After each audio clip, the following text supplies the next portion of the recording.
Good afternoon, everybody, and welcome to Grand Rounds. Today, it is my pleasure to reintroduce Dr. Mike Kitchell. Dr. Kitchell is a neurologist and also director of the Mary Greeley Inpatient Rehab Unit. He has been a frequent and excellent presenter at Grand Rounds, and he has very kindly accepted our invitation today to provide us with an update on Parkinson's disease. And please join me in welcoming Dr. Mike Kitchell.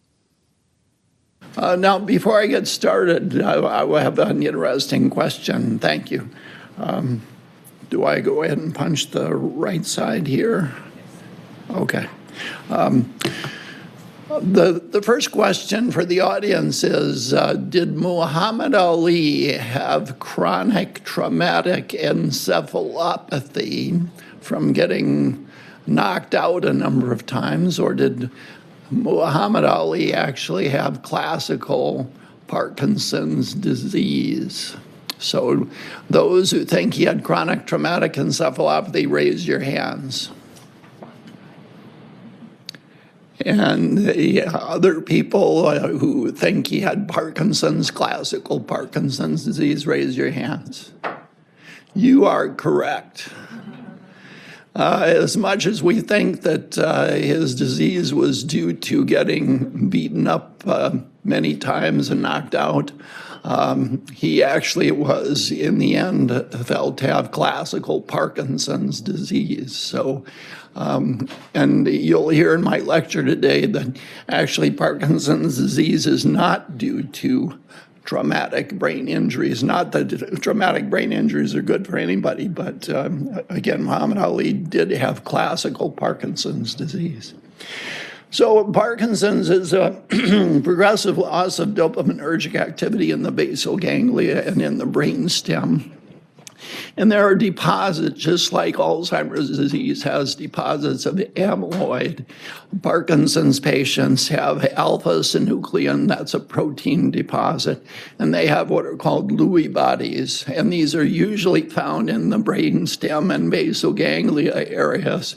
But patients who have Lewy body dementia, which I'll talk a little bit more about today, actually have these Lewy bodies scattered throughout the brain. We don't know the actual cause of Parkinson's disease. We do know that sometimes toxins can cause this, and I'll talk about that later. There were some patients who had an encephalitis back in the 1918, 1920 era. This was not the Spanish flu. This was encephalitis lethargica. But some of those patients actually developed post-encephalitic Parkinson's disease. So it can be due to toxins. It can be due to infections. There is a hereditary predisposition. And so some patients are more susceptible than others. Most patients present around the 70-year age period. We rarely see it before age 50, but you do probably recall that Michael J. Fox had it when he was 40. So it can be in younger patients.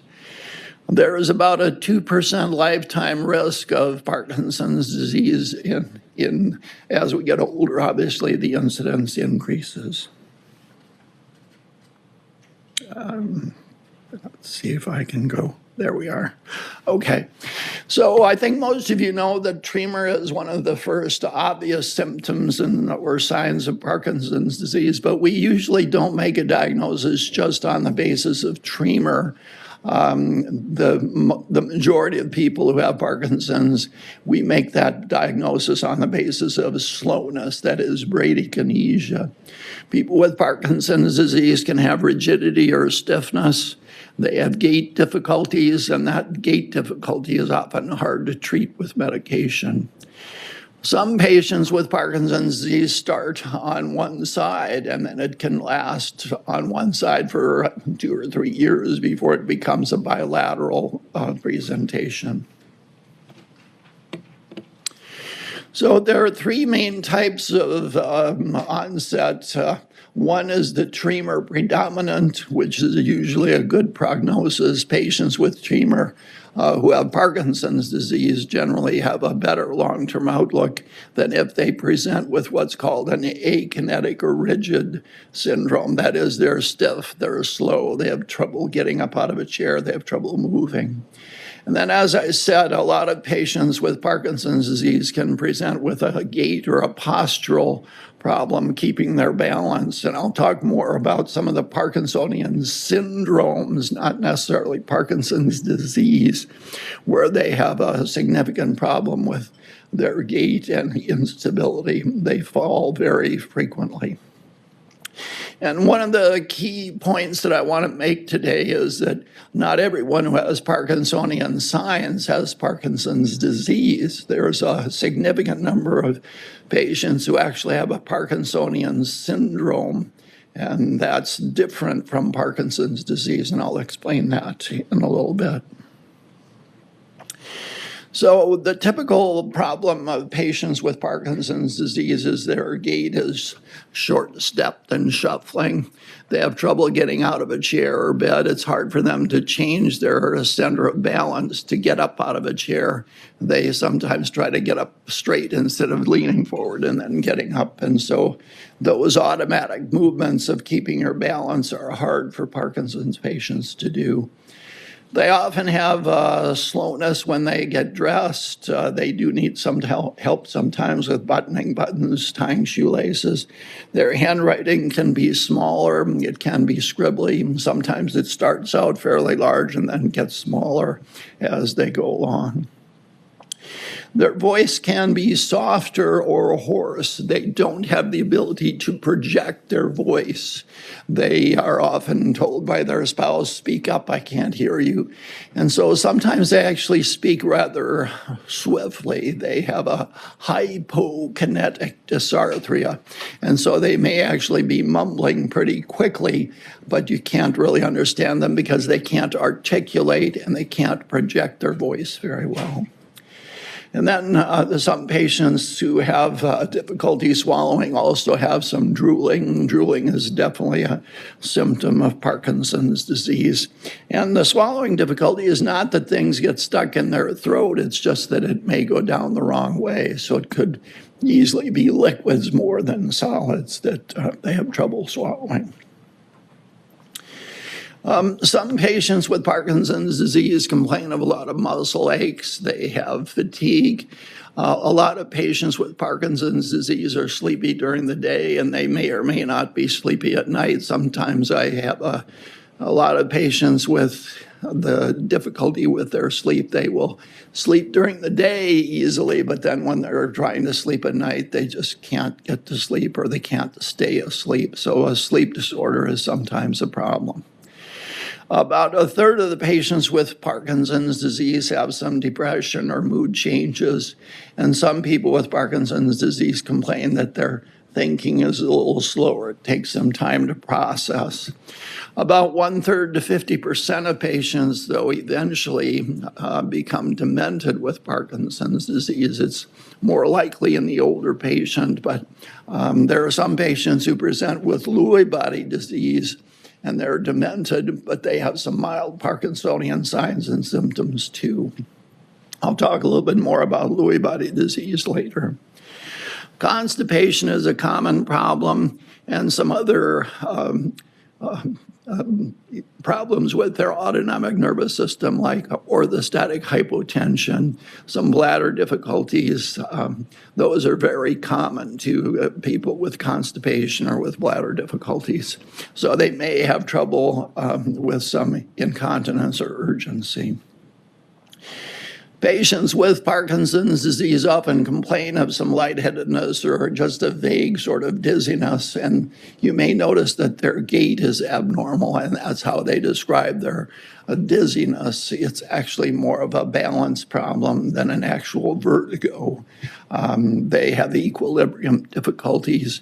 And for example, when we examine someone with Parkinson's disease, if we push them, they don't raise their arms to keep their center of gravity. They simply step back a little better. When you push them in the back, they step forward because they can't use those body maneuvers to keep their balance by changing their center of gravity.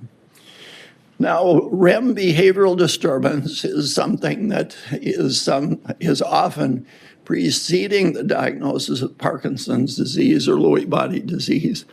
REM behavior is rapid eye movement, and that's the deeper stages of sleep that we all have. And just like you've seen some animals, if they're sleeping, they may have rapid eye movements while they're sleeping deeply. And so just like animals, we have REM sleep, where we have our dream stage of sleep. And the problem is with a REM behavioral disturbance, the patients actually act out their dreams. They may yell, they may scream, they may be thrashing around, they may hit their spouse in bed. And so their spouse will sleep in a different bedroom because these acting out of their dreams can be very disturbing. So that's, again, something that can precede the diagnosis of Parkinson's. It can precede the diagnosis of Lewy body disease, too. Now, the tremor in Parkinson's disease is usually pretty obvious that it's a resting tremor, but I've had many patients over the years that you couldn't really tell whether they had a postural tremor or whether it was a resting tremor. And a postural tremor is generally an essential tremor. That means it's essentially nothing but a tremor. And Katharine Hepburn, if you remember, the actress, she had a voice tremor, she had a head tremor, and she had a very severe postural tremor. That's essential tremor. That's not a Parkinsonian tremor. A Parkinsonian tremor might be a little bit of a pill-rolling tremor, or it may just be a back-and-forth tremor. They may have the tremor when they're walking, and they may stop their tremor by holding their hand down. So again, a resting tremor is the type of tremor that Parkinson's disease patients have. And can be present in the hand, arm, leg. They may have a slowing of their alternating motion rate testing, and they have a decreased associated movement. When you're walking, you're swinging your arms. But a patient with Parkinson's disease doesn't swing. They sometimes have a stooped over posture, and then they just don't move their arms. And so that type of posture, as well as that decrease in associated movement, is what we look for on the exam. They have less spontaneous movement. Their loved ones don't really recognize that they don't have much expression in their face, and they don't really notice that they're more of a statue then. And I always give the example, if you had a 3-year-old child, they wouldn't be sitting still during the exam. But if you have a Parkinsonian patient, they may move very little. That is, they have less spontaneous movement. So they can have what's called cogwheel rigidity. That is, the tremor is part of that rigidity. So we can test their muscle tone. And if they have a ratcheting or a cogwheel rigidity, that's, again, a sign of some rigidity or increased muscle tone. As I said, Parkinson's patients have a masked face. They don't have much spontaneous expression. They don't have a blinking rate that's very rapid. They may blink just occasionally, and you can actually count how often they blink and compare it to their spouses, and it's much less. As I was saying, sometimes patients with Parkinson's disease can have a postural tonal abnormality, and the typical posture would be a kyphotic type of posture. They may even flex their knees and their hips, so they're walking like this, and it's a very slow shuffling type of gait. But that dystonia is often in the trunk, in the axial muscles, but they can have some dystonia in the feet or in the hands or wrists. Sometimes patients may notice that they have a loss of sense of smell. That's actually a very early symptom of Parkinson's disease, but it's not something that is easily tested. But by losing their sense of smell, they may lose their sense of taste as well, because they don't have the ability to enjoy those other tastes. Now, dyskinesias are something that you may recall Michael J. Fox has. Those are the twisting and the turning type of movements. It's kind of a choreoathetotic type of movement. And this is a twisting or excessive movement, and it's related to the levodopa dosages. Those patients who are taking levodopa that's turned into dopamine in the brain can have these excessive movements. And I get calls from nursing homes. The nurses say, oh, their tremors are really bad today. And of course, when they get to my office, they're dyskinetic. They are not having tremor. They are having twisting and turning movements. And sometimes when the dosage of the levodopa is too high, these patients will really be moving and grooving a lot. And so those excessive movements can cause them to lose weight and get exhausted. And if the nurses don't know the difference between the dyskinesias and then the tremor, if we just say, well, we'll raise the dosage of the levodopa, well, then that's going to make their dyskinesias worse. So we have to reduce the levodopa in patients with that dyskinesia. And sometimes a medicine called amantadine is helpful at reducing some of those dyskinesias. So it's pretty obvious as a neurologist, we need to get a good history. We look for things like, do you have trouble buttoning buttons, tying shoelaces? How is your handwriting? Usually the tremor is the most obvious thing, though, to the families or to the patients. The complete neurologic exam would be looking for other problems besides what could be explained on Parkinson's disease. For example, normal pressure hydrocephalus patients have difficulty with their gait.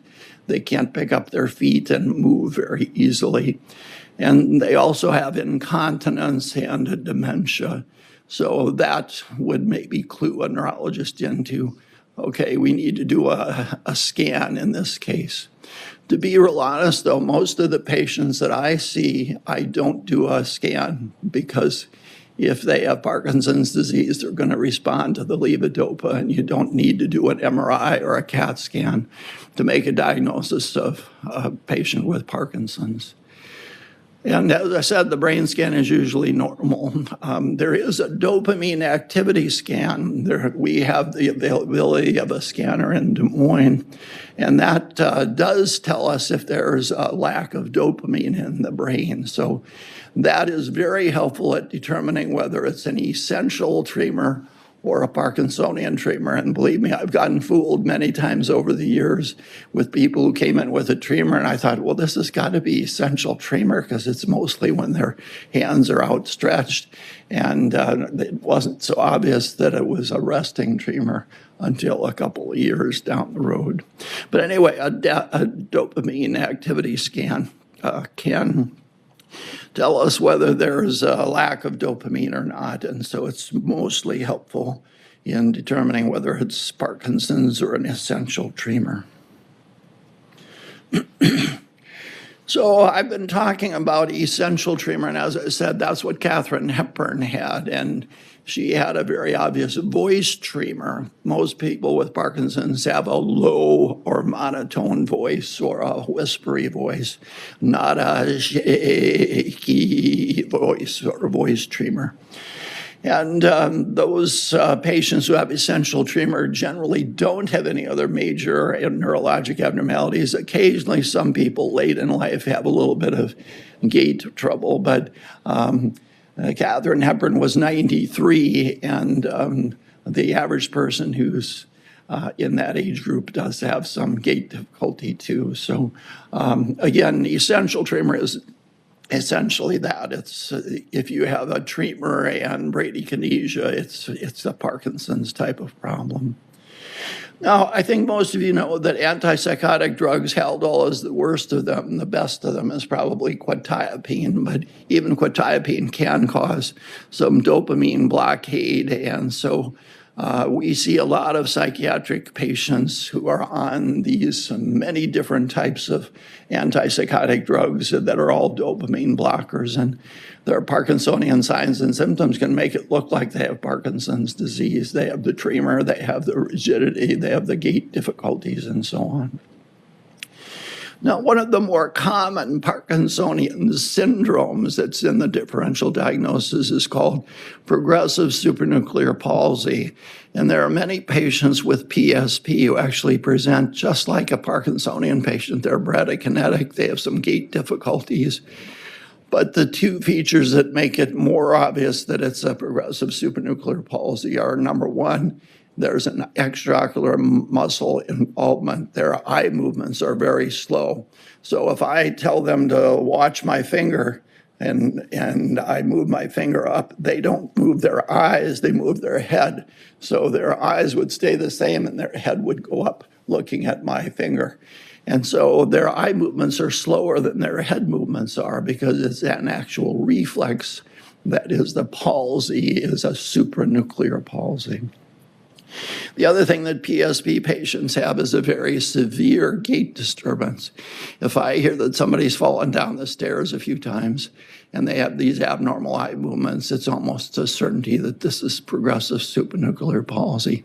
Some patients with progressive supranuclear palsy also have a characteristic dysarthria. It's not a typical hypophonic or hypokinetic dysarthria. They actually have a strange sort of, it's a difficult to describe dysarthria, but it's a sing-song type of dysarthria, as I would call it. So the problem is sometimes the progressive supranuclear palsy patients, you think that the medication is helpful for them, and we do sometimes try it even if they have the abnormal eye movements. But sometimes the patients with PSP don't have abnormal eye movements until later in the disease. And so this is why I've diagnosed a lot of people with Parkinson's, and then 2 or 3 years later, their eye movements are abnormal and they're not doing very well with their Parkinson's medicine. And so we say, ooh, I think you have PSP. So it's a Parkinsonian syndrome, not Parkinson's disease. Now, as I mentioned earlier, normal pressure hydrocephalus is in the differential diagnosis. And then some people with dementia with Lewy bodies may have more of a dementia than they have a Parkinsonian feature. But if they have Parkinson type features, they have hallucinations and delusions, they have the REM behavioral disturbance, they have excessive daytime sleepiness, they have fluctuations in their mental status every day. That's the usual description of a person with dementia with Lewy bodies. So we don't usually treat the Parkinson's symptoms in dementia patients with Lewy body disease because the dopamine drugs or the dopamine agonist type drugs or the anticholinergic drugs, which we treat for the Parkinson's patients, those make the hallucinations and delusions worse in dementia with Lewy body patients. So when a patient with Parkinson's starts to have hallucinations, we can't give them dopamine agonists, we can't give them the anticholinergic drugs for their tremor. We have to just use lower dosages of levodopa to help them move. And there are patients who have a dementia with Parkinson's disease that I unfortunately have to cut back or even stop the levodopa because the levodopa will trigger so many hallucinations. The family would rather have them stiff and slow than have them hallucinate or have delusions. So it's a difficult decision later if the dementia gets really bad and the hallucinations or delusions get bad. I've had people calling the police because they have the delusion that somebody was breaking into their home. And this is again, a pretty typical story for Lewy body dementia patients. Now, I often see a person who's had Parkinson's type symptoms and then they start to have more falls, and then we find that, oh my goodness, they've got an orthostatic blood pressure drop. So this orthostatic blood pressure drop is a degeneration of the autonomic nervous system, and so these people can have incontinence, constipation, orthostatic hypotension. They often have a dementia as well as Parkinson's disease. But the orthostatic hypotension is really what puts the diagnosis in the right category. And that's called multiple system atrophy. So the multiple system means they have autonomic nervous system dysfunction, they can have some dementia, and they have the Parkinsonian features. A lot of people with multiple system atrophy, they do originally seem to have some benefit from the carbidopa-levodopa, but as the years go by, and once they get the orthostatic hypotension, we have to give them medication to raise their blood pressure. And so what does the nursing home do but call me and say, well, their blood pressure is 200 over 120. And I say, well, what is it when they're standing? And if their blood pressure is 60 over 20 standing, you're going to have to just put them in bed with a 30-degree angle to try to reduce some of the hypertension when laying down, because the drugs that we give them to treat the orthostatic hypotension will raise the blood pressure even laying down. So to try to reduce that, we have them sleep with their head out of the bed 30 degrees up. And then I just tell the nursing home, I'm sorry, if you want them to be upright, if you want them to be walking, you got to give them the Midodrine or the Florinef to raise their blood pressure. Now, there's another rare condition that's a Parkinsonian syndrome called corticobasal degeneration. And the typical cases of that are people will be bradykinetic, and it usually is on one side that eventually gets to the other side. But they have a dystonic hand, and they may have a dystonic leg. And this is corticobasal degeneration. They sometimes have some visual field impairment too. They sometimes have mirror movements. When you say tap your fingers in your right hand, they'll tap them on both sides because they're having a mirror image. And so this corticobasal degeneration is predominantly a dystonia in the arm or the leg or both. It's usually unilateral, but then goes to the other side. And unfortunately, they don't really respond to the carbidopa-levodopa. As I said, the multiple system atrophy patients might respond to levodopa for a while. Sometimes the progressive supranuclear palsy patients that don't have the eye movements that are really slow, they may have a little benefit from the levodopa too, but unfortunately, the Parkinsonian syndrome patients don't have a good response to the levodopa. So if you have somebody who has a good response to the levodopa, that is, their tremor gets better, they walk better, they function better, then it's most likely Parkinson's disease. And this was what Muhammad Ali had. He had a very soft voice. You could barely hear him. He had the typical features of Parkinson's disease. Sometimes patients with multiple strokes may have some Parkinsonian type features, but they don't usually have a tremor. Okay, as I said, the features of Parkinson's are Lewy bodies and alpha-synuclein deposition, and they have loss of brain cells. And those loss of brain cells in the basal ganglia and brainstem, the loss of the brain cells have been thought to be deteriorating for 15 years before the patients actually show signs of Parkinson's disease. And so this progressive loss of those dopamine-producing cells causes most of the Parkinsonian disease signs. Just like in Alzheimer's disease, the cholinergic, the acetylcholine transmission in an Alzheimer's patient deteriorates, and we try to increase the amount of acetylcholine in the brain by giving them acetylcholinesterase inhibitors like Aricept, Exelon, and Razidine. So we're trying to replace or restore the dopamine, just like in Alzheimer's disease, we're trying to replace or restore acetylcholine. Now, Parkinson's disease was found in a group of drug addicts in California. I think it was back in the late 1980s or 1990s. And this neurologist noticed that these young people were all coming in with signs of Parkinson's disease. And they had been using a synthetic opioid that they were mixing up in their garage. And they only took it a few times, and some of these people had permanent Parkinson's disease, and there was really no difference.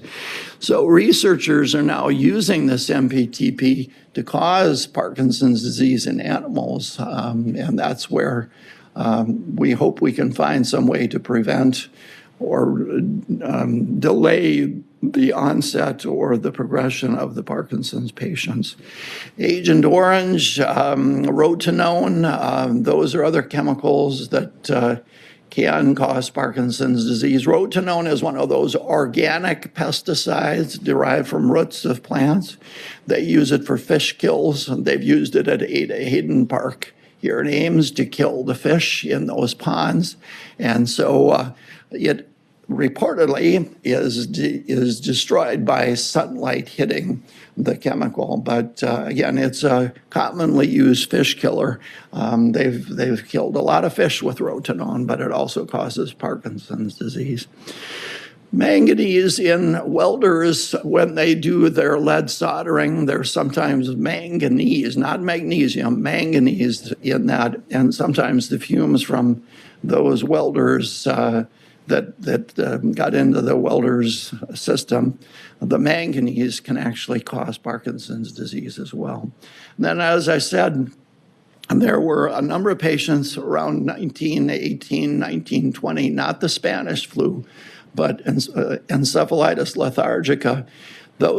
Some of those patients who had encephalitis lethargica developed Parkinsonian signs and symptoms. There was a group of people in New York City that were long-term nursing home residents that were the first people who used levodopa back in the 1950s. And so these people who had this post-encephalitic lethargica and had Parkinsonian features, they actually got better with the levodopa, and that was the reason that there was a movie and a book made, and it was called Awakenings, and that was a very emotional movie because these people awakened from their stiffness, their rigidity. They were dancing, they were doing normal things, but after a period of time, unfortunately, they got the same long-term side effects of levodopa with some confusion and hallucinations. So there was not a perfectly happy ending to that movie or to the book called Awakenings. Oliver Sacks, who was a neurologist who did that research, and if you've read any of his books, they're really interesting books. Okay, there's a genetic predisposition to have Parkinson's disease, but it's not all that strong. Obviously, if you have a number of relatives with Parkinson's disease, the genetic predisposition is obviously higher, but there's a number of different genes that can be involved. Now, there's a researcher at Iowa State in the Department of Kinesiology, Elizabeth Stegemuller, who has done a lot of worldwide renowned research on exercise at trying to slow down the progress of Parkinson's disease. And she is still taking some new patients that are not on levodopa. So if you have a patient that might be interested in getting into a research program to show that, again, exercise delays and reduces the progression of the disease.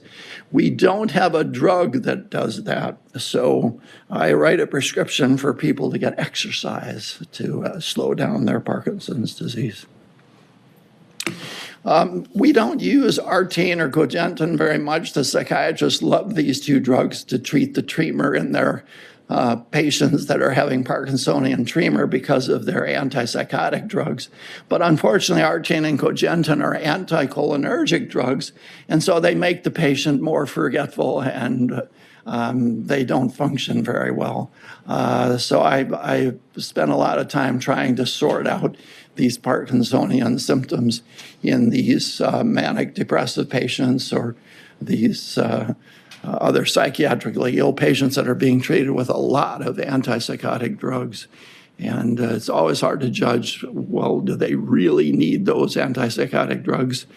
But that's why we need good psychiatrists here to decide who gets those and who doesn't. As I said, amantadine is a treatment. It does help people who have a dyskinesia problem. And so I do use the amantadine sometimes late in the disease. But amantadine, just like I said, the artane and cogentin, can cause mental status problems too. And then in younger patients, we might not use levodopa. We might use one of the dopamine agonists called pramipexole or ropinirole. But right now, most neurologists are just going to levodopa even in the younger patients because they originally thought if you used the levodopa early that you'd have more dyskinesias later, but they've decided that it really didn't matter what the age was when you started it. It's just either you're going to get the dyskinesias or you're not. And the dyskinesias are more likely in younger patients than in older patients. So as I said, there's not much reason, though, to avoid levodopa. So the main treatment is the levodopa. The carbidopa, which is the first, if it's a 25-100, it's 25 of carbidopa and 100 of levodopa. You need about 75 milligrams of carbidopa to block the metabolism of the levodopa in the gut so it gets to the brain. So the levodopa is absorbed and goes to the brain and is turned into dopamine in the brain. But as I said earlier, there is really no treatment that alters the course of the disease. There have been a lot of research studies for that, but there's been no definite improvement. So maybe exercise is the best way. Okay, we have some problems with levodopa sometimes wearing off in less than 4 hours. So that period of wearing off is called the off time as opposed to the on time when they're doing well. And those on-off effects can be really pretty severe for some patients. And they are on a pretty high dosage of levodopa, and those might be the patients that we would send for a deep brain stimulator. And you put one on each side, and those people who have the deep brain stimulation generally have a much less,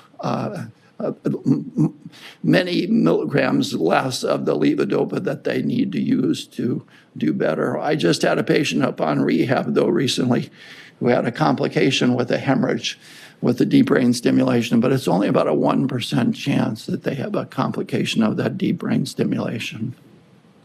Michael J. Fox actually had a lesion in the brain, so he is not able to have that deep brain stimulation. He was one of the last people who had the lesion in the brain, and so he wasn't able to get the deep brain stimulation. The dystonias can be really pretty severe. I've had some patients who were basically bent over like this when they walked, and that was how they got around. And I've had patients who've had neurosurgeons put a rod or two rods in their spine, and it really didn't help them that much. But those dystonias can be axial or it could be extremity dystonias too. And that's not necessarily due to a lack of dopamine. Sometimes the dystonias seem to be related to an increase in the dopamine. So they're pretty unpredictable. Depression can occur in about a third of the Parkinsonian patients. They can have too much sleep or too little sleep.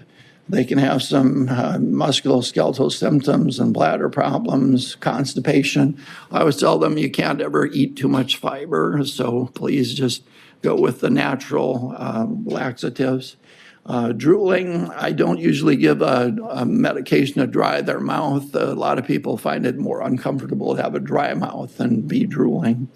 The gait problems, generally, if the patient is already on quite a bit of levodopa, the best treatment for those people who have a gait disorder is to go see the physical therapist. And so I send a lot of people to physical therapists to help them learn some techniques and learn how to use their walker better so they don't fall. And as I said, unfortunately, the older patients have more dementia and hallucinations and delusions, and this is where the caregiver stress is really a major problem for these patients and their families. The REM behavioral disturbance, there is a treatment with some clonazepam, but I haven't had much luck with that.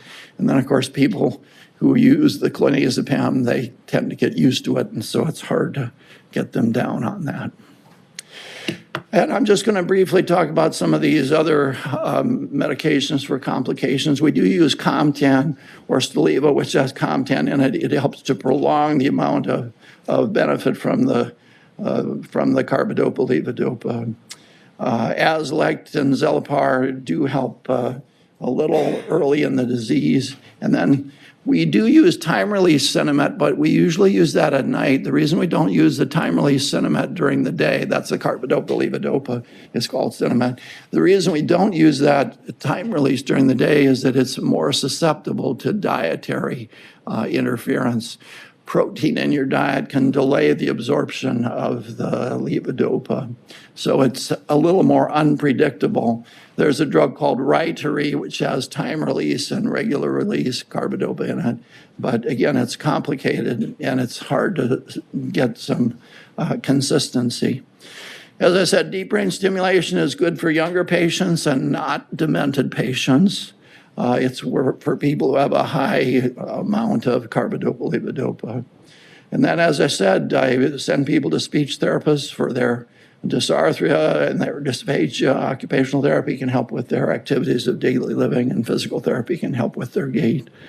And as I said, if a patient has memory loss or hallucinations, we have to get rid of the anticholinergics. We have to get rid of the dopamine agonists and get them on the lowest dosage that we can of the carbidopa levodopa. And then patients who have obsessive compulsive tendencies, those are generally more the dopamine agonist patients, but occasionally someone with just levodopa can have some obsessions or compulsions. I've had patients who were soliciting sex because they had this obsession as their Parkinson's disease got worse. Okay, the risk of dementia, as I said, is worse in older patients. And when the dementia occurs, the caregivers and the treatment is more complex. The caregiver stress is quite high in those patients. And the dementia with Lewy bodies is always a high risk of using anticholinergic or dopaminergic drugs. I warn the families of patients with Lewy body disease or dementia with Parkinson's disease. I warn them that there's a higher risk of delirium, that means delusions, hallucinations, if they get septic. So if somebody has a fever, get them to their primary care physician to get their pneumonia or their bladder infection treated before they get septic. So there's a high risk of delirium, and patients who have a period of delirium related to their metabolic or their septic encephalopathy, they sometimes don't recover back to their baseline. Okay, what can we do to help someone? Encourage exercise, have them stop driving when it's time. And a lot of patients don't really like to take my advice about stopping driving, especially demented patients. Then make sure that the caregivers are giving the right dosages, use a pill box, and then be aware that diet does make a difference. You want them to have a higher fiber diet. Make sure they get enough calcium, because when people with Parkinson's disease fall, they'll probably break a hip, and that's going to be more people in the hospital and more difficulty with their care. Okay, as I said, milder drugs may not help the bradykinesia and rigidity. Levodopa is really the one that's the most important, and all drugs can cause more confusion. There can be nausea sometimes early on with the levodopa, but generally the more carbidopa that the patient has, the less they have the nausea. And then dyskinesias, like I say, can occur in a matter of a few years, usually in younger patients, but not everybody with Parkinson's will develop dyskinesias. Okay, summarizing. I hope you learned what the difference between a Parkinsonian syndrome and Parkinson's disease is. The unilateral tremor predominant Parkinson's presentation, there's a very good prognosis with them. The patients who don't have much tremor but have a rigidity and a bradykinesia, those patients' prognosis is a little questionable. And exercise is the only disease-modifying treatment, and prognosis for the typical Parkinson's patients is pretty good. And if they do have a dementia, obviously, then it's not quite as good. And so avoid most medications except for the low dosage levodopa in those patients who are demented. And again, I warn the families if they have a risk of delirium from either opioids or from sepsis. So questions. I went through a whole lot today in a short time, but are there questions? Yeah, Fierce. I've seen patients. Thank you. With Parkinson's disease with severe edema in both legs, is that because of gravity and sitting for a long time or medications? And what is usually the reason for swelling in lower extremities? Yeah, you bring up a pretty common problem. I probably see a couple people a week who have a lot of swelling at the ankles, and it's usually due to dependency. They will sit for long periods of time, and I tell them it's just like a well. Unless you get up and walk and use the muscles to bring the fluid out of the legs, they either have to be laying with their feet up or they have to be walking frequently. And I tell them you don't have to walk for 30 minutes, you just have to walk for 5 minutes, but you need to get that pump action. But it's very common, to have some swelling. And so I don't really want them to use a diuretic, because if they have a little hypotension, that diuretic is just going to make their hypotension worse. So I often tell people to make sure they're not dehydrated in the summertime too, because a lot of people with Parkinson's disease can't have orthostatic hypotension. And doesn't mean they're having it doesn't mean they're having the multiple system atrophy, but they often have orthostatic hypotension. Thank you for the great presentation, Dr. Kitchell. Excuse me. In regards to your recommendation for exercise, I just wanted to point out that Mary Greeley has LSVT big PTs who are certified, and an LSVT speech certified speech therapist. So just wanted to point that out to the group. Yeah, and that is a really good program. I definitely recommend that. Big and loud is what it's all about. You want to have big motions, big movements, and you want to make your voice so you can project it. So that's what it's all about. Dr. Segemuller and the kinesiology department at Iowa State have a different program 5 days of the week. One of them is singing, the other is dancing. I think the others is some different exercises. So if you have patients that want to do a group type of thing, Iowa State could have a kinesiology department, but I do send people to a physical therapist a lot of times to get them to do that big and loud type of treatment, and it does help them in the long run. There's no question that the therapy is important, especially to keep them from falling. Blood pressure or antidepressant medicines that can produce a syndrome like this that we need to be careful about? Yeah, no, we don't have any blood pressure medicines that cause these Parkinson's type symptoms. Those, what we call dopamine blockers, those are the antipsychotic drugs. Those are very likely to cause some Parkinsonian features. I've had people in their 20s who have had Parkinsonian signs and symptoms, but fortunately that goes away. It doesn't last long. But the problem with those dopamine blocking drugs, those antipsychotic drugs for the more seriously ill people, sometimes it's a major depression is the reason that they're using this. They don't necessarily have to have bipolar disorder. They may just have serious depression. Then the psychiatrist or the psychiatric nurse practitioner will put them on a dopamine blocking drug and they'll be Parkinsonian. Or after 2 or 3 years, they develop tardive dyskinesias. And those are the things you see on television. They don't really show the people smacking and moving their tongue and lips. But the tardive dyskinesias can be permanent. And so even though they might be Parkinsonian, when you stop the antipsychotic drug, then they still have the dyskinesias. And so there are treatments now for that. And you also see ads on TV for tardive dyskinesias. But unfortunately, it's hard to treat those. Okay, well, thanks, everybody, for your attendance today.